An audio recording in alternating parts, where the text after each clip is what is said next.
ওম শান্তি। আজ 20 জুন 2025 প্রাতমূল্যী। ওম শান্তি। বাপদাদা মধুবন।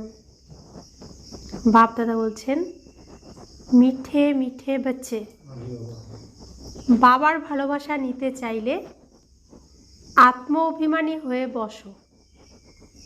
বাবার থেকে আমরা স্বর্গের উত্তরাধিকার গ্রহণ করছি, এই খুশিতে থাকো। আজকের মূল্যের প্রশ্ন, সঙ্গম যুগে তোমরা ব্রাহ্মণদের ফরিস্তা হওয়ার জন্য কোন গুপ্ত পরিশ্রম করে থাকো? উত্তর, তোমাদের অর্থাৎ ব্রাহ্মণদের পবিত্র হওয়ারই গুপ্ত পরিশ্রম করতে হয়। তোমরা ব্রহ্মার সন্তানেরা সঙ্গম যুগে হলে ভাই বোন। ভাই বোনের মধ্যে কোনো নোংরা দৃষ্টি থাকতে পারে না। স্ত্রী পুরুষ একসাথে থাকলেও নিজেদের বিকে মনে করে থাকো। নিজেদেরকে ব্রহ্মার সন্তান, ব্রহ্মা কুমারী, ব্রহ্মা কুমার মনে করে থাকো। এই স্মৃতির দ্বারা যখন সম্পূর্ণ পবিত্র হবে তখন ফরিস্তা হতে পারবে। ওম শান্তি। মিষ্টি মিষ্টি বাচ্চারা নিজেকে আত্মা মনে করে এখানে বসতে হবে। বাবা বলছেন, মিষ্টি মিষ্টি বাচ্চারা নিজেকে আত্মা মনে করে এখানে বসতে হবে। এই রহস্য বাচ্চারা তোমাদেরও বোঝাতে হবে। আত্ম অভিমানী হয়ে বসলে তবে বাবার সাথে ভালোবাসা থাকবে। বাবা আমাদের রাজযোগ শেখাচ্ছেন। বাবার থেকে আমরা স্বর্গের উত্তরাধিকার গ্রহণ করছি, এই স্মরণ যেন সারাদিন বুদ্ধিতে থাকে। এতেই পরিশ্রম রয়েছে। এটা বারংবার ভুলে গেলে তখন খুশির পারদ ডাল হয়ে যাবে, নিস্তেজ হয়ে যাবে। বাবা সাবধান করেন যে, বাচ্চারা দেহি অভিমানী হয়ে বসো, নিজেকে আত্মা মনে করো। এখন হলো আত্মাদের আর পরমাত্মার মেলা। মেলা বসেছিল কবে? মেলা বসেছিল কবে বসেছিল? অবশ্যই কলিযুগের শেষে আর সত্যযুগ আদির সঙ্গমেই বসেছিল। আজ বাচ্চাদের টপিকের উপর বোঝানো হচ্ছে। তোমাদের তো অবশ্যই টপিক নিতে হবে। উচ্চতমের চেয়েও উচ্চ ভগবান, আবার নিচে এলে ব্রহ্মা বিষ্ণু শঙ্কর। তো উচ্চতমের চেয়েও উচ্চতম হলেন ভগবান। সর্বোচ্চ স্থানে থাকেন ভগবান, তারপরে থাকেন ব্রহ্মা বিষ্ণু শঙ্কর, বাবা আর দেবতারা। মানুষের এটা জানা নেই যে শিব আর ব্রহ্মা বিষ্ণু শঙ্করের সম্বন্ধ কী। তাদের জীবন কাহিনী কারোরই জানা নেই। ত্রিমূর্তির চিত্র হলো নামি দামি। এই তিনজনই হলো দেবতা। কেবল এই তিনেরই কি ধর্ম হয় নাকি? ধর্ম তো বড় হয়, ডিটি ধর্ম। এরা হলেন সূক্ষ্মবতনবাসী, উপরে হলেন শিব বাবা, মুখ্য হলেন ব্রহ্মা আর বিষ্ণু। বাবা এখন বোঝান যে তোমাদের টপিক দিতে হবে, যিনি ব্রহ্মা তিনিই বিষ্ণু। বিষ্ণু থেকে ব্রহ্মা কিভাবে হয়?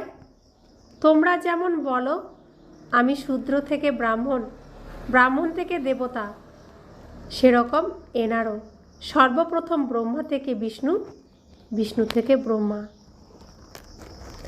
তারা তো বলে দেয় আত্মাই পরমাত্মা, পরমাত্মাই আত্মা। এটা হলো রং, ভুল, হতেই পারে না। তাই এই টপিকের উপরে ভালোভাবে বোঝানো উচিত। কেউ বলে পরমাত্মা কৃষ্ণের দেহে আসে। যদি কৃষ্ণের দেহে আসে আবার তবে ব্রহ্মার পার্ট শেষ হয়ে যায়। কৃষ্ণ তো হলেন সত্যযুগের প্রথম প্রিন্স। সেখানে পতিত কিভাবে হতে পারে? যাকে এসে পবিত্র করবে? একদমই ভুল। এই কথাও মহারথী সার্ভিসেবল বাচ্চারাই বুঝতে পারে, এছাড়া কারোর বুদ্ধিতে আসেই না। এই টপিক খুবই ফার্স্ট ক্লাস। ব্রহ্মা থেকে বিষ্ণু, বিষ্ণু থেকে ব্রহ্মা কিভাবে হয়ে ওঠে, ওনার জীবন কাহিনী বলা হয়, কারণ এনার কানেকশান আছে। এভাবেই শুরু করতে হবে। ব্রহ্মা থেকে বিষ্ণু 1 সেকেন্ডে, বিষ্ণু থেকে ব্রহ্মা হতে 84 জন্ম লাগে। এইটা খুবই বোঝার ব্যাপার। এখন তোমরা হলে ব্রাহ্মণ কুলের, প্রজাপিতা ব্রহ্মার ব্রাহ্মণ কুল কোথায় গেল? প্রজাপিতা ব্রহ্মার তো নতুন দুনিয়া চাই। নতুন দুনিয়া হলো সত্যযুগ। সেখানে প্রজাপিতা থাকেন না, কলিযুগেও প্রজাপিতা থাকেন না, তিনি থাকেন সঙ্গম যুগে। তোমরা এখন সঙ্গম যুগে আছো। শূদ্র থেকে তোমরা ব্রাহ্মণ হয়েছ। বাবা ব্রহ্মাকে অ্যাডপ্ট করেছেন। শিব বাবা এনাকে কিভাবে রচনা করেছেন এটা কেউ জানে না। ত্রিমূর্তিতে রচয়িতা শিবের চিত্রই নেই। তাহলে কিভাবে জানতে পারা যাবে যে উচ্চতমের চেয়েও উচ্চ হলেন ভগবান? এছাড়া সব হলো ওনার রচনা। এই হলো ব্রাহ্মণ সম্প্রদায়। তাই অবশ্যই প্রজাপিতা চাই। কলিযুগে তিনি থাকতে পারেন না, সত্য যুগেও না। বলা হয়ে থাকে ব্রাহ্মণ দেবী দেবতায় নম। এখন ব্রাহ্মণ কোথাকার? প্রজাপিতা ব্রহ্মা কোথাকার? অবশ্যই বলা হবে সঙ্গম যুগের। এটা হলো পুরুষোত্তম সঙ্গম যুগ। এই সঙ্গম যুগের বর্ণনা কোনো শাস্ত্রেই নেই। মহাভারত লড়াইও এই সঙ্গম যুগে লেগেছে, নাকি সত্যযুগ বা কলিযুগে? পাণ্ডব আর কৌরব এরা হলো সঙ্গমের। তোমরা পাণ্ডবরা হলে সঙ্গম যুগী আর কৌরবরা হলো কলিযুগী। গীতাতেও ভগবানুবাচ রয়েছে, তাই না? তোমরা হলে পাণ্ডব দৈবী সম্প্রদায়। তোমরা আত্মিক পাণ্ডা হয়ে উঠছ। তোমাদের হলো রুহানি যাত্রা বা আত্মিক যাত্রা, যা তোমরা বুদ্ধির দ্বারা করে থাকো। বাবা বলেন নিজেকে আত্মা মনে করো, স্মরণের যাত্রাতেই থাকো। শারীরিক যাত্রায় তীর্থ ইত্যাদি করে আবার ফিরে আসে, সেটা অর্ধকল্প ধরে চলে। এই সঙ্গম যুগের যাত্রা হলো একবারের জন্যই।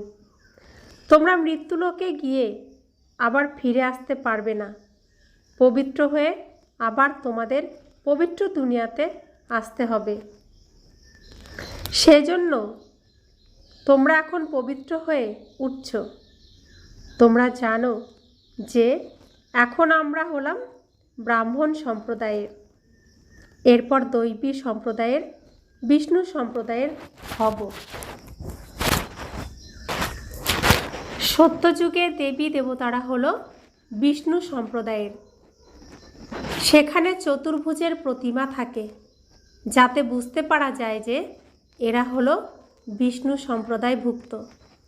এখানে প্রতিমা হলো রাবণের, তো রাবণ সম্প্রদায় আছে। তবে এই টপিক রাখলে মানুষ ওয়ান্ডার বোধ করবে। এখন তোমরা দেবতা হওয়ার জন্য রাজযোগ শিখছ। ব্রহ্মামুখ বংশাবলী ব্রাহ্মণ, তোমরা শূদ্র থেকে ব্রাহ্মণ হয়ে উঠছ। অ্যাডপ্ট করা হয়েছে। ব্রাহ্মণও এখানে, আবার দেবতা এখানেই হবে। ডিনাইস্টি এখানেই হয়। ডিনাইস্টি রাজত্বকে বলা হয়। তো অসুরও এই পৃথিবীতে, দেবতাও এই পৃথিবীতে, কারণ এই পৃথিবীই হলো স্টেজ, এখানেই সব কিছু হয়। তো প্রথমে দেবতা রূপে অভিনয়, তারপরে ক্ষত্রিয় রূপে অভিনয়, বৈশ্য রূপে অভিনয়, তারপরে আবার অসুর রূপে অভিনয়, আর শেষে ব্রাহ্মণ। আবার রিহার্সাল এখানেই হয় ব্রাহ্মণ রূপে। তো সব কিছু এখানেই হয়। তো বাবা বলছেন ডিনাইস্টি এখানেই হয়। ডিনাইস্টি রাজত্বকে বলা হয়। বিষ্ণুর ডিনাইস্টি আছে, ব্রাহ্মণদের ডিনাইস্টি বলা হবে না। ডিনাইস্টিতে রাজত্ব চলে। তো এখানে আমরা এখন আবার রিহার্সাল করছি। এখানে কোনো ডিনাইস্টি নেই, ব্রাহ্মণ রূপে আমরা রিহার্সাল করছি, ট্রেনিং করছি আমরা। তো বাবা বলছেন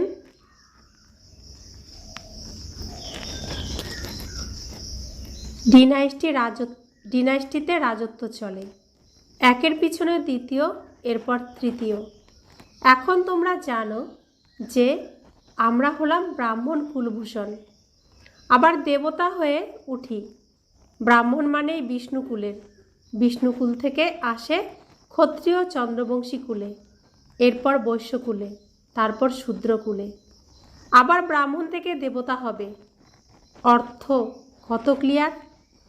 চিত্রতে কত কি দেখায়। আমরা অর্থাৎ ব্রাহ্মণরাই বিষ্ণুপুরীর মালিক হয়ে উঠি, এতে বিভ্রান্ত হওয়ার কিছু নেই। বাবা যে এসে প্রবন্ধ দেন তার উপর বিচার সাগর মন্থন করা উচিত। তাকে কিভাবে বোঝাবে যাতে মানুষ ওয়ান্ডার বা অবাক হবে যে এর বোঝানো তো খুবই ভালো। জ্ঞানসাগর ব্যতীত আর কেউ বোঝাতে পারে না। বিচার সাগর মন্থন করে তারপর বসে লেখা উচিত। এরপর পড়লে মনে পড়বে, এই শব্দ অ্যাড করা উচিত। প্রথম দিকে বাবাও মুরলি লিখে তোমাদের হাতে দিয়ে দিতেন, আবার শোনাতেন। এখানে তো তোমরা বাড়িতে বাবার সাথে থাকো, এখন তোমাদের বাইরে গিয়ে শুনতে হয়। এই টপিক খুবই ওয়ান্ডারফুল। ব্রহ্মা থেকে বিষ্ণু, এনাকে কেউ জানে না। বিষ্ণুর নাভি থেকে ব্রহ্মা দেখানো হয়, যেন গান্ধীর নাভি থেকে নেহেরু। কিন্তু ডিনাইস্টি রাজত্ব তো দরকার, ব্রাহ্মণ কুলে রাজত্ব নেই। ব্রাহ্মণ সম্প্রদায়েরই ডিনাইস্টি রাজত্ব হয়। এরপর চন্দ্রবংশী ডিনাইস্টিতে আসবে, তারপর বৈশ্য ডিনাইস্টি। এরকমই প্রতিটা ডিনাইস্টি চলে। সত্যযুগ হলো ভাইসলেস ওয়ার্ল্ড, কলিযুগ হলো ভিসাস ওয়ার্ল্ড। এই দুটি শব্দ কারোর বুদ্ধিতে নেই, না হলে এটা তো বুদ্ধিতে থাকা উচিত যে ভিসাস থেকে ভাইসলেস কিভাবে হয়। মানুষ না পাপমুক্ত কি তা জানে না, জানে পাপ কি। তোমাদের বোঝানো হয় দেবতারা হলো ভাইসলেস। এরকম কখনো শোনা যায়নি যে ব্রাহ্মণ হলো ভাইসলেস। দেবতারা হলো ভাইসলেস, অর্থাৎ নির্বিকারী। তাদের মধ্যে কোনো বিকার নেই, তারা শান্ত, প্রেমস্বরূপ, আনন্দস্বরূপ। কিন্তু ব্রাহ্মণদের মধ্যে ভাইসলেস এটা কখনো শোনা যায় না। নতুন দুনিয়া হলো ভাইসলেস, অহিংসক। দেবতারা অহিংসক, কিন্তু ব্রাহ্মণরা যে অহিংসক এটা শোনা যায়নি। তো নতুন দুনিয়া দেবতাদের দুনিয়া থাকে অহিংসার দুনিয়া। পুরানো দুনিয়া হলো ভিসাস, কলিযুগ হলো হিংসার দুনিয়া। তাই অবশ্যই সঙ্গম যুগ দেখাতে হয়। তো হিংসা যুগ হলো কলিযুগ, সেখান থেকে অহিংসার যুগে আমাদের যেতে হবে। তাই মাঝখানে ব্রাহ্মণ রূপে দুনিয়া সব কিছু ত্যাগ করে ব্রহ্মার আশ্রমে এসে আমাদেরকে ভগবানের কাছে পড়াশোনা শিখে অহিংসক দুনিয়ায় যাওয়ার জন্য ট্রেনিং নিতে হয়। এই সঙ্গম যোগ কারোরই জানা নেই। পুরুষোত্তম মাস পালন করে, ওটা 3 বছর বাদে 1 মাস পালন করা হয়। তোমাদের 5000 বছর পরে এক সঙ্গম যুগ আসে। মুরলি সাকার ব্রহ্মা বাবার সময়ের সেই সময় পুরুষোত্তম মাস 3 বছর পর একবার পালন করা হতো। এখন প্রত্যেক বছর কার্তিক মাসে পুরুষোত্তম মাস হিসেবে কার্তিক মাসকে পালন করা হয়। তো বাবা বলছেন,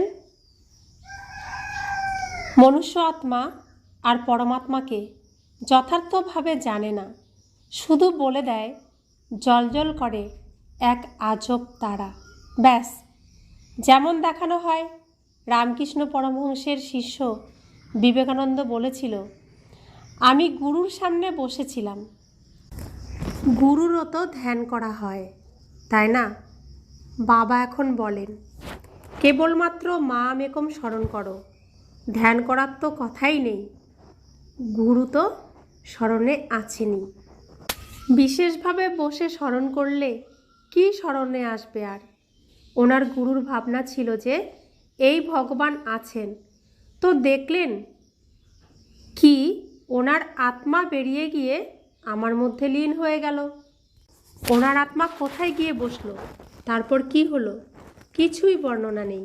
ব্যাস, খুশি হলো যে আমার ভগবানের সাথে সাক্ষাৎকার হয়েছে।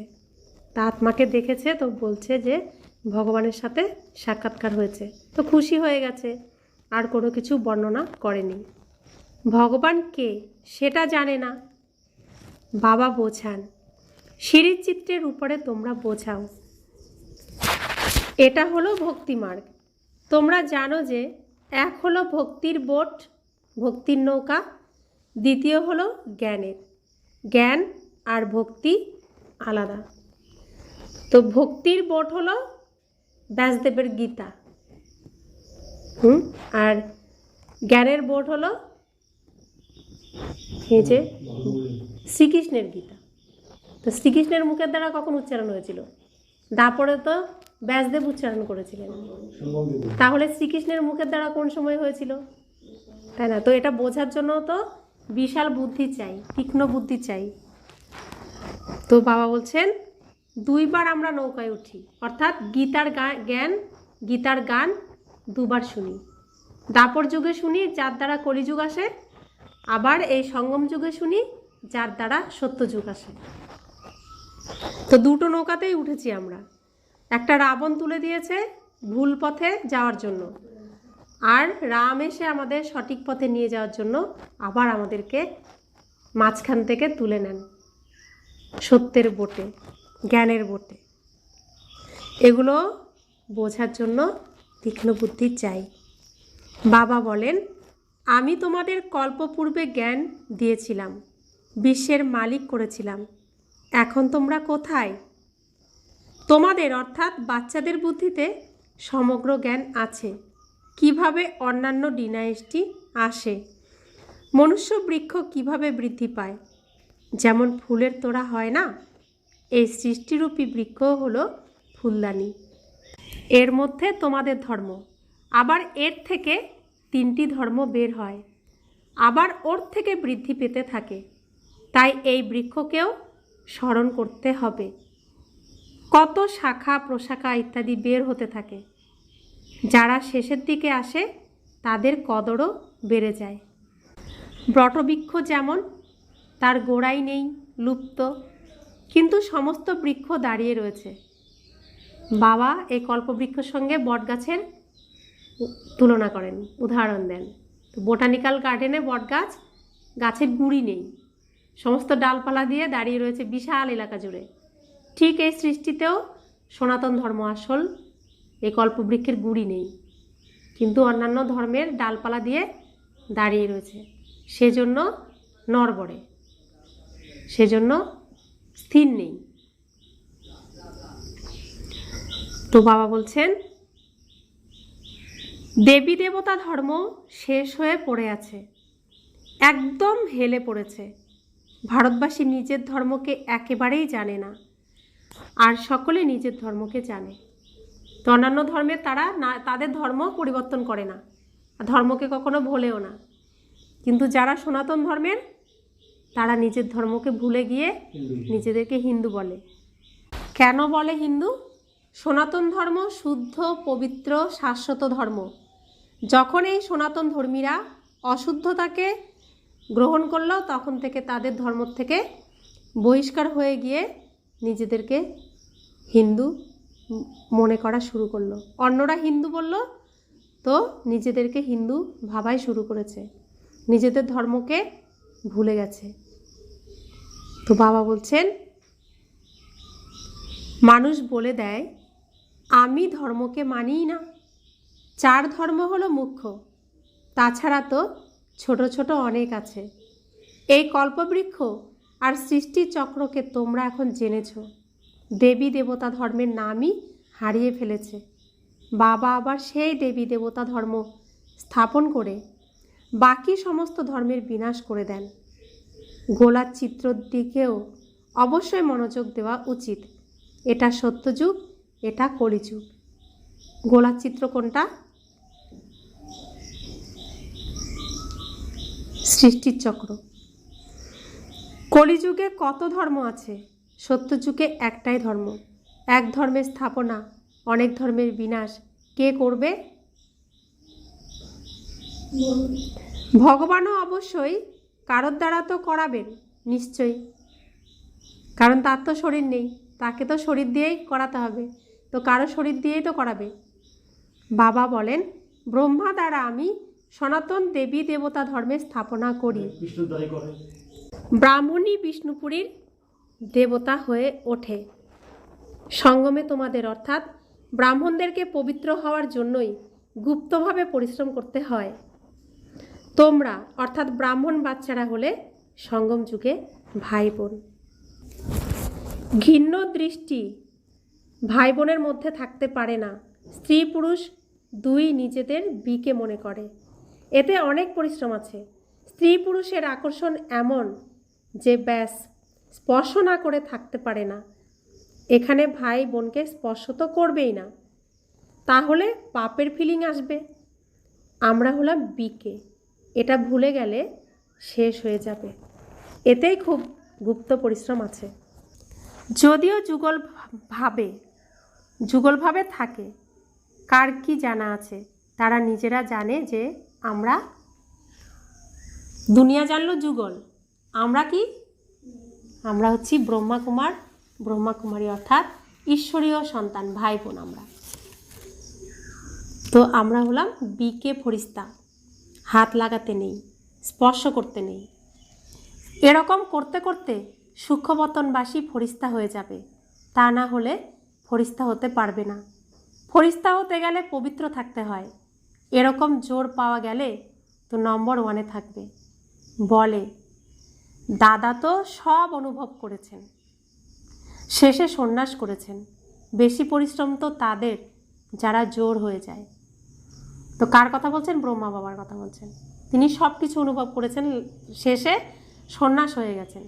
সংসার ধর্মকে সম্পূর্ণ পরিবর্তন করে সন্ন্যাস হয়ে গেছেন। কিন্তু যারা জোরে গৃহস্থ পরিবারে থাকে, পরিশ্রম তো তাদের বেশি হয়ে যায়। আবার ওদের জ্ঞান আর যোগ চাই, তো জ্ঞানও চাই আবার যোগও চাই। তো যোগেও বসতে হবে, মূল্যও ঠিকমতো শুনতে হবে, তবেই সে ঠিক থাকতে পারবে। তা নয়তো তো যুগলের কিছু না কিছু আচরণ চলে আসবে। তখন ভাই বোনের আচরণের থেকে কিছু না কিছু ভুল হয়ে যাবে। তাই বাবার মূল্য কখনো মিসও করতে নেই, আর যোগও সবসময় করতে হবে, কারণ সামনে বাবা থাকবে। অনেককে নিজের সমান তৈরি করলে তবে রাজা হবে। কথা শুধু তো একটা কথা না, অনেক কথা আছে। বাবা বলেন, তোমরা শিব বাবাকে স্মরণ করো, ইনি হলেন প্রজাপিতা। অনেকে এরকমও আছে যে বলে আমাদের কাজ তো শিব বাবার সাথে, আমরা ব্রহ্মাকে কেন স্মরণ করব, ওনাকে কেনই বা পত্র লিখব। এরকমও আছে। তোমাদের স্মরণ করতে হবে শিব বাবাকে। সেই জন্য বাবা ফটো ইত্যাদিও দিতেন না। এনার মধ্যে শিব বাবা আসেন, ইনি তো দেহধারী, তাই না? বাচ্চারা এখন বাবার থেকে উত্তরাধিকার প্রাপ্ত হয়, তারা নিজেদের ঈশ্বর বলে। এরপর তাদের থেকে কি প্রাপ্ত হয়? কত ক্ষতি হয় ভারতবাসীদের। ভারতবাসী একদম দেউলিয়া হতে থাকে, প্রজাদের থেকে ভিক্ষা চাইতে থাকে। 20 থেকে 20 বছরের জন্য লোন নেয়, আবার ফেরত কি আর দেয়? দাতা আর গ্রহীতা দুজনেই শেষ হয়ে যাবে, খেলাই শেষ হয়ে যাবে। মাথার উপর অনেক বিঘ্ন আছে, দেউলিয়া, অসুস্থতা ইত্যাদি অনেক রকম। তো এগুলোতে আমরা সবাই ফেঁসে আছি না, এই জেলখানাতেই রয়েছি। অভাব, অসুস্থতা, অশান্তি, হ্যাঁ, রোগ শোক সব কিছুর শিকলে আমরা, এই বন্ধনে আমরা একদম বেঁধে আছি। তো বাবা বলছেন এত সব বিঘ্ন ভারতবাসীদের চারপাশে, অর্থাৎ যারা সনাতন ধর্মের, তারা এই শিকলের মধ্যেই বেঁধে আছে। কেউ বিত্তশালীদের কাছে রেখে দেয় আর তারা দেউলিয়া করে দেয়। তো গরিবদের কত দুঃখ হয়, পায়ে পায়ে দুঃখ আর দুঃখই আছে, হঠাৎ করে বসে বসে মরে যায়। এটা হলোই মৃত্যুলোক। তো এইসব ঘটনাগুলো কাদের সাথে ঘটে বেশি? যারা হিন্দু তাদের সাথে। আর বাকি ধর্মের ওরা তো এখন হিন্দুদের থেকে ধনী। হিন্দু অর্থাৎ যারা দেবী দেবতা ধর্মের ছিল, তাদের অবস্থা এখন এরকম। তো বাবা বলছেন অমরলোকে তোমরা এখন যাচ্ছ। কারা যাচ্ছে? যারা আমরা হিন্দু ছিলাম, যারা দেবদেবীর পুজো অর্চনা করতাম, বাবা তাদেরকে খুঁজে খুঁজে আনছেন, এনে তাদের স্মৃতি ফিরিয়ে দিয়ে অমরপুরীতে যাওয়ার জন্য অমরত্ব লাভ করাচ্ছেন। তো অমর আমরা কখন? কখন আমরা অমর? যখন আমরা আত্মা। আর মৃত আমরা কখন? যখন আমরা দেহ, তখন আমরা মৃত। অর্থাৎ এই যে গীতাতে বলেছে যে দেহ সহ দেহের সম্বন্ধকে ভুলে যাও, দেহের ধর্মকেও ভুলে যাও। তো আমার দেহের ধর্ম ভুলতে গেলে আমার শরীরকে মৃত ভাবতে হবে। তো মৃত অর্থাৎ আমার শরীরকে শুদ্ধ বস্ত্র দিয়ে ঢাকতে হবে। শুদ্ধ বস্ত্র পরিধান করা অর্থাৎ জীবিত অবস্থায় আমি শুদ্ধ বস্ত্র পরিধান করলাম, তো আমাকে দেখে সকলেই নিন্দা করবে। তো সকলেই আমার নিন্দা করলো আমার শুদ্ধ বস্ত্র দেখে, সেই নিন্দা যদি আমি সহ্য করতে পারি তবে আমি অমর আত্মা। যদি সহ্য করতে না পারি তাহলে আমি দেহ, তখন আমার মৃত্যু। তাই তো? নিন্দা কার করছে? আমার বস্ত্রের, দেহের। তো দেহ তো মৃত, আমার দেহের ধর্মে গেলে হবে না। তো সেই নিন্দা যদি আমি সহ্য করতে না পারি তাহলে আমি দেহের ভাড়ে আছি। যদি সেই নিন্দা সহ্য করতে পারি তাহলে আমি আত্মা, আমি বস্ত্রের নিন্দাতে দুঃখী হচ্ছি না। তাই তো? তো সবার নিন্দা সহ্য করে যদি আমি নিজেকে জীবিত রাখতে পারি, আত্মিক স্থিতিতে থাকতে পারি, তবে আমি অমরত্ব লাভ করতে পারবো। তাই তো?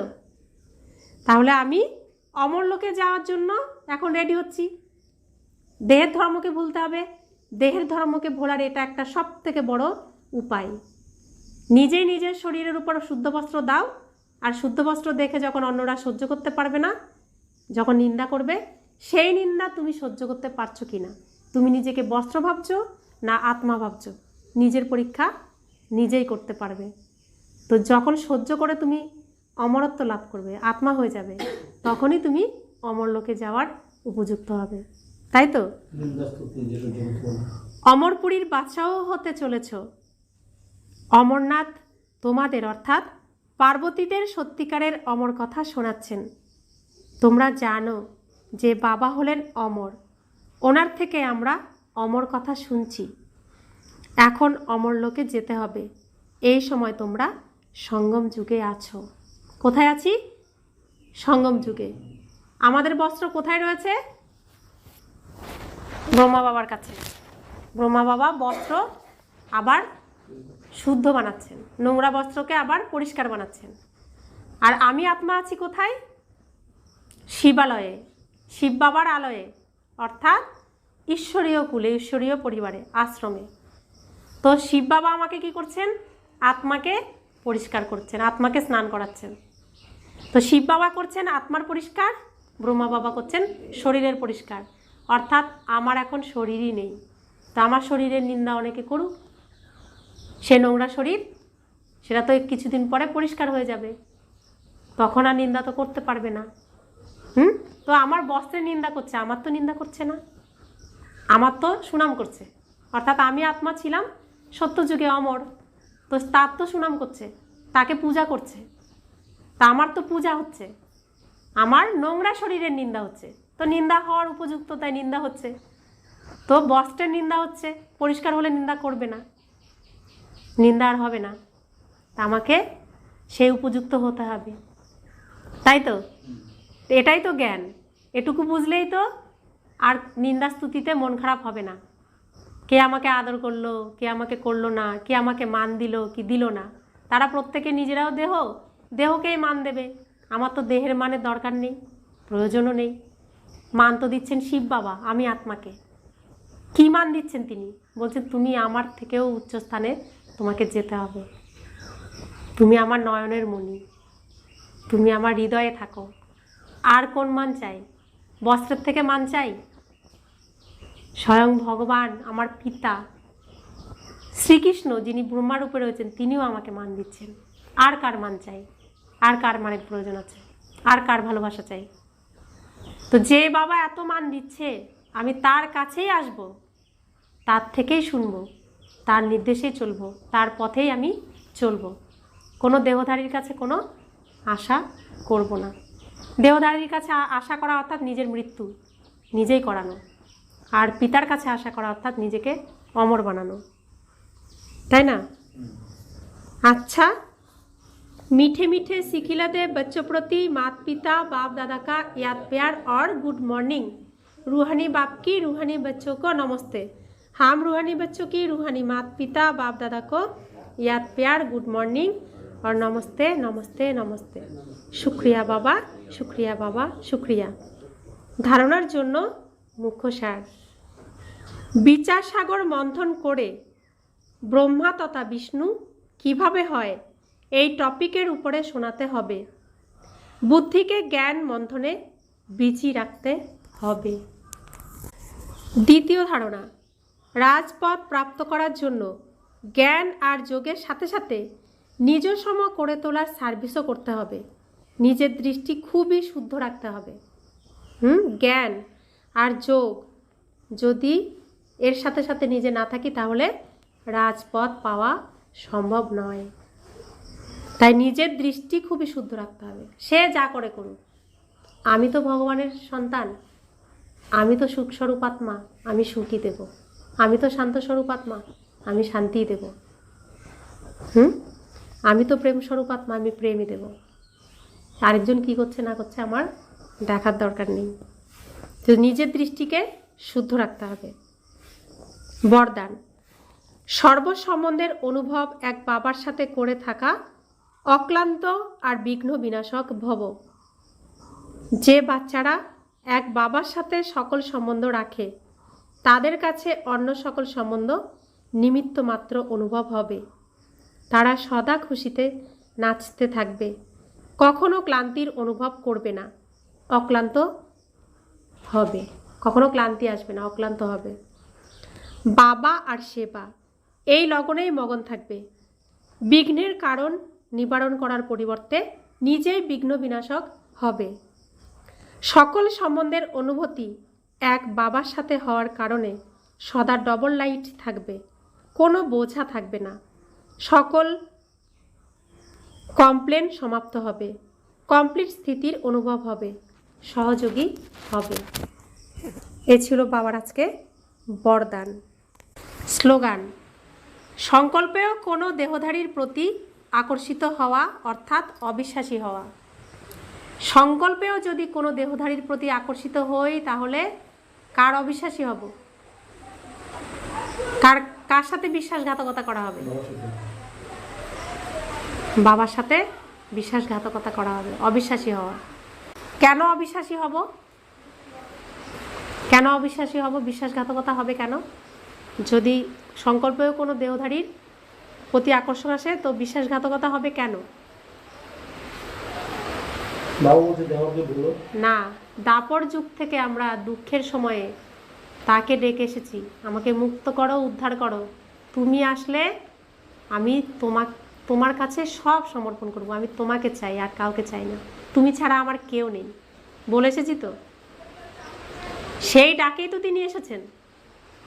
তিনি যখন এসেছেন যে দেহধারীদের কাছে দুঃখ পেয়ে তুমি আমাকে ডেকেছিলে আর তোমার ডাকে আমি এসেছি, আজকে যদি তুমি সেই দেহধারীকেই আবার স্মরণ করো আর আমাকে অবহেলা করো, তো সেটা কি হবে? সেটাই আমাদের এখন বুঝতে হবে। অব্যক্ত ইশারা। আত্মিক স্থিতিতে থাকার অভ্যাস করো, অন্তর্মুখী হও। যেরকম মহাকাশ যান অনেক উঁচুতে থাকার কারণে সমগ্র পৃথিবীর সব জায়গার চিত্র তুলতে পারে, এরকম সাইলেন্সের শক্তির দ্বারা, অন্তর্মুখী যানের সাহায্যে, মনসা শক্তির দ্বারা যে কোনো আত্মাকে চরিত্রবান বানানোর, শ্রেষ্ঠ আত্মা বানানোর প্রেরণা দিতে পারো। তো বাবা আমাদেরকে এটাও একটা বরদান দিলেন, এটাকে কাজে লাগাতে হবে আমাদেরকে। ওম শান্তি।